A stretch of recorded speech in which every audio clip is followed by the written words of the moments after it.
The 10 habits that are keeping you broke. What if the reason you're still broke isn't your job? What if it's not your boss, not the economy, not bad luck? What if it's something much closer, something you repeat every single day without even noticing? Because the truth is simple. Most people don't stay broke because they don't earn enough. They stay broke because of habits. Small decisions, repeated daily. And over time, those decisions shape your entire financial life.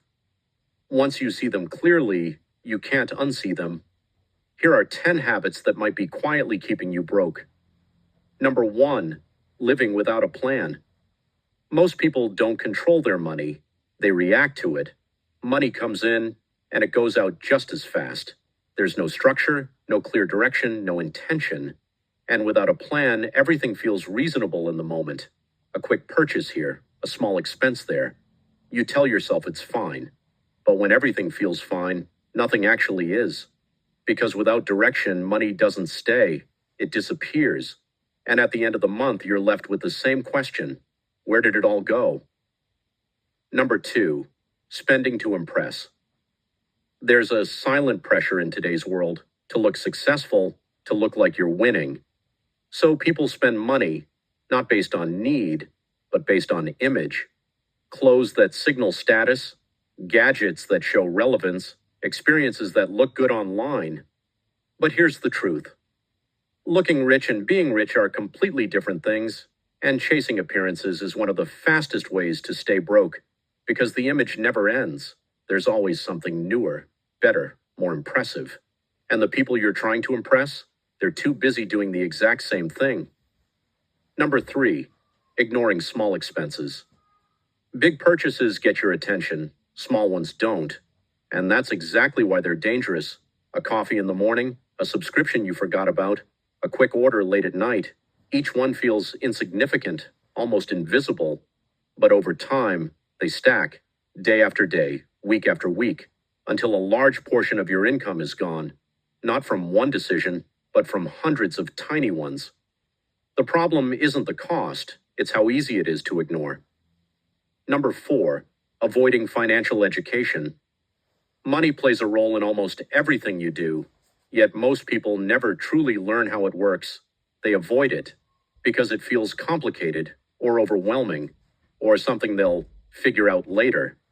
But later never comes, and without understanding money, you stay stuck reacting instead of planning, earning instead of growing, working instead of building. Because knowledge doesn't just give you answers, it gives you control. Number 5, relying on one source of income. One paycheck feels safe, predictable, stable, until it's not. Because the moment that income disappears, everything else falls with it. And yet many people rely on just one source, not because they have to, but because they never look beyond it. They settle into routine, they underestimate their potential, or they assume it's too difficult to change. But depending on one stream of income means putting your entire life in one place, and that's always a risk. Number 6, instant gratification. The world has been designed for speed. Everything is immediate. Fast shipping, quick results, instant rewards. And over time, that expectation becomes a habit. People stop waiting. They stop thinking long term. They start choosing what feels good now over what actually benefits them later. But real progress doesn't happen instantly. Wealth doesn't happen instantly. And constantly choosing the present moment often sacrifices the future. Number 7, fear of taking risks.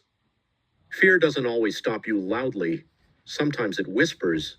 It tells you to stay where you are, to avoid change, to play it safe. And on the surface, that feels smart. But staying comfortable has consequences.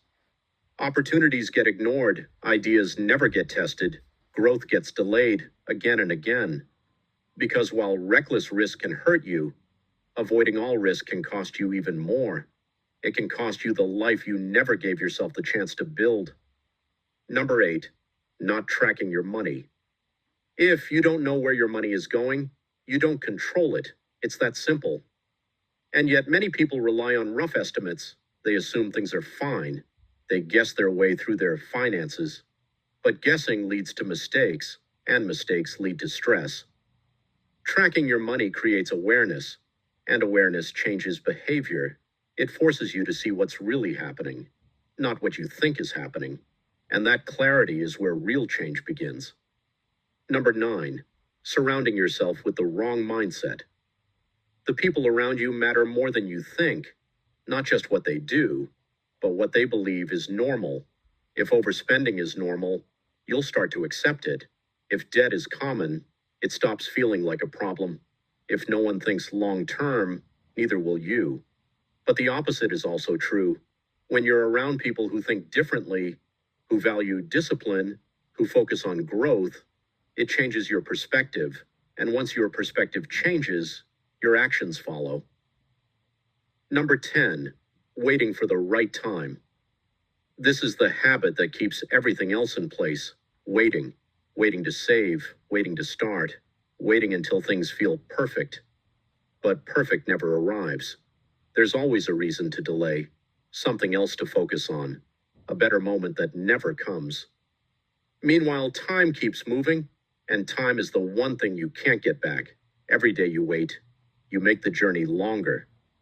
The truth is simple. The right time isn't something you find, it's something you decide.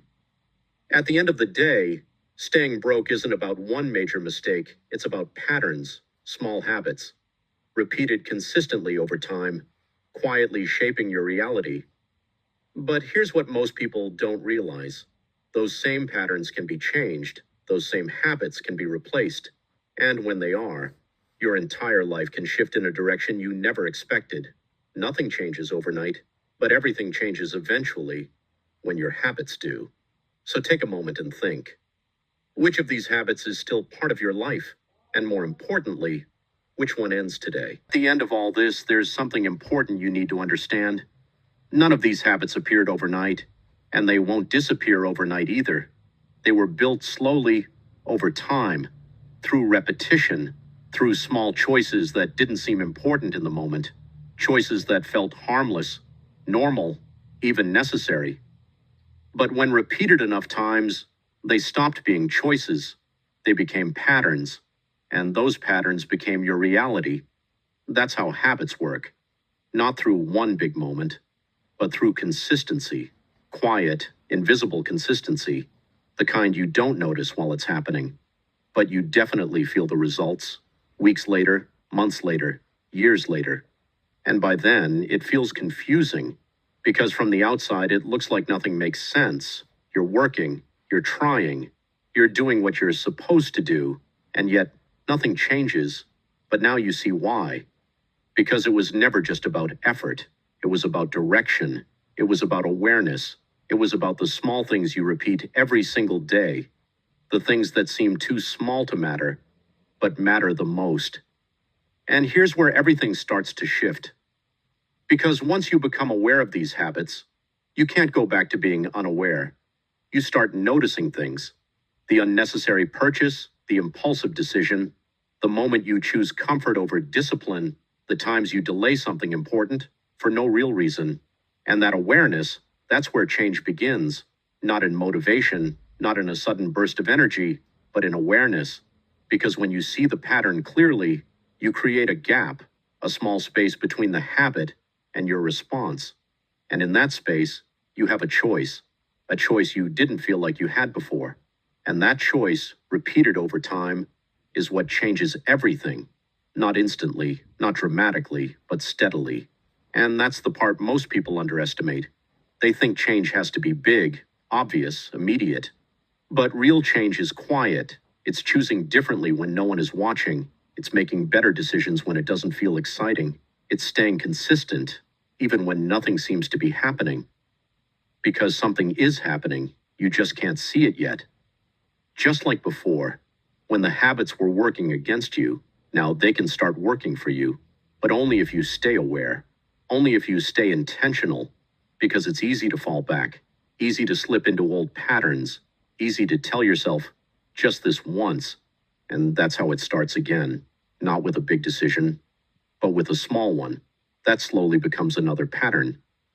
So the goal isn't perfection, It's awareness. It's catching yourself earlier. It's choosing better more often than you used to, because even a small shift in direction changes where you end up, and over time, that difference becomes massive. Now think about this. A year from now, you will still have habits. You won't be starting from zero. You'll either be repeating the same patterns or building new ones. There is no neutral. You're always moving in a direction, even when it doesn't feel like it. So the real question isn't whether things will change. They will. The question is, in which direction? Because the habits you keep will decide that for you, not your intentions, not your plans, not even your goals, your habits, the things you do automatically, the things you don't think about anymore. That's what builds your future, piece by piece, day by day.